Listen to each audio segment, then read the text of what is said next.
So, Nagisa Ashima believes in the power of the film and how it should be utilized, and um, the dangers of being a film director and expressing your ideas through your work. Ashima transfers themes of racism and brutality in his films. This is very important because some of his films focus on war and bloodshed. His first independent movie was about an African American prisoner of war held hostage by a small village. Ashima's craft include Merry Christmas, Taboo, and last but not the least, Empire of Passion. So we're almost halfway, and but fret not because we have Barbara Koppel. So Barbara Koppel is known as a woman of documentary work. She was known to be a pioneer of this genre in film, in documentary. An American film director, best considered as one of the pioneering women of documentaries. It also should be mentioned that the Academy Awards is one of the very prominent film awarding bodies in America, and Barbara Koppel has actually won 2 Academy Awards. She's the worst woman to have won twice in the Oscars Best Documentary category. She directed a 2005 documentary about 5 women journalists stationed in a combat zone.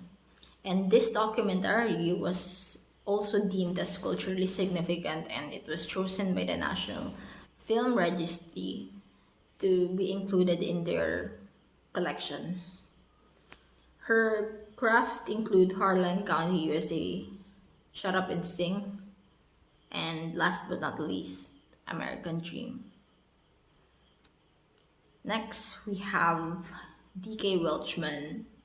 So, D.K. Welchman was a director known for releasing this movie about a, a painting, a visually painted movie.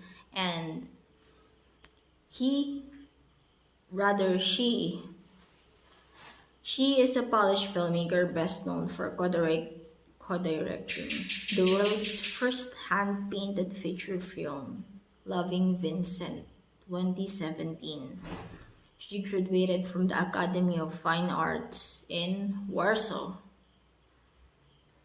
So this is important because D.K. Welchman said, "The basis for my idea in Loving Vincent was to tell my story through his paintings."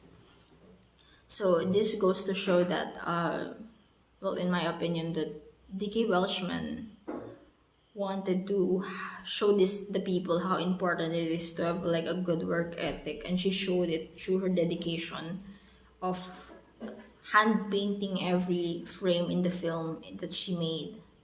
So D.K. Welchman's craft include the flying machine, of course, the iconic The Loving Vincent, and The Little Postman.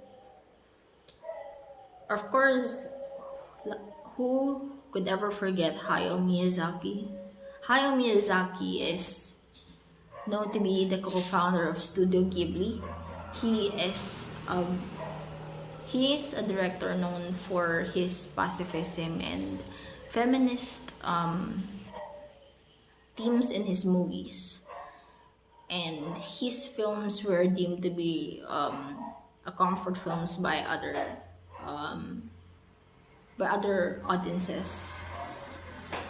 So Hayao Miyazaki, he is a Japanese animator and manga artist. He attained international acclaim as maker of Japanese animated feature films, which also, by the way, has been translated today in English and in the USA and in other languages. That's how famous Hayao Miyazaki is.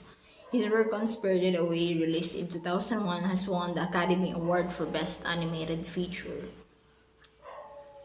He won an Oscar. Hayao Miyazaki. Miyazaki showcased mundane moments in daily life in a wholesome process. So, I think this is a great method in filmmaking because you take mundane processes into something and you transform it into something like art. I mean, It depends on how you apply it, but ultimately it's still a work of art. And Hayao Miyazaki manages to transform that uh, in a way that captivates his audience.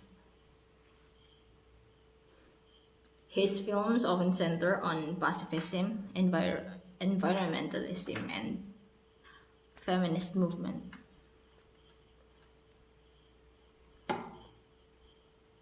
Hayao Miyazaki's craft include Ponyo, Princess Mononoke, Spirited Away, and Kiki's Delivery Service. So we're down to three more artists, and we have Bong Joon-ho. He is a recipient of 4 Academy Awards, and his filmography is centered around timely and social themes accompanied with dark comedy. So most of his films have this dark genre going on, and I think that's really what makes the audience be sucked into his world of film. A director, producer, and a screenwriter from I don't know how to pronounce this, but Daegu, South Korea. Some of the actors he worked with described him as wanting everything to be precise and in position. And by the way, he snagged the Palme d'Or, the best award for film in the Cannes Film Festival. Bong Joon-ho's craft include The Host, Parasite, and Memories of a Murderer. Of course, we're down to the last film director, and we have Christopher Nolan. He's one of the iconic directors in USA because of his presence in the Oscars, which is a really high giving body in the USA. He's a British film director and writer. He has been nominated for 5 Academy Awards, 5 British Academy Film and Television Awards, and 6 Golden Globe Awards, which is really a feat, to be honest. Nolan centered on themes of self-destruction, existentialism, morality, and epistemology. Christopher Nolan is also known to be like a philosophic filmmaker because he transfers these themes into his film, and he wants people to reflect on the standards of what's right and what's wrong in his films. Rather about the it's like an ongoing debate. 2 of Nolan's films have been selected by the Library of Congress for the National Film Registry, which is also an important milestone because being a film being selected in the National Film Registry means that your film made an impact, and it really it has been really significant, culturally significant. Christopher Nolan's works include Memento, The Dark Knight, and his most recent film to be recently released. We have The Oppenheimer, which is about a film about a scientist who makes this atomic bomb, and we'll see how it goes. Thank you for listening, everyone. This is Kevin. It has been great, and this is the end of my presentation. Thank you.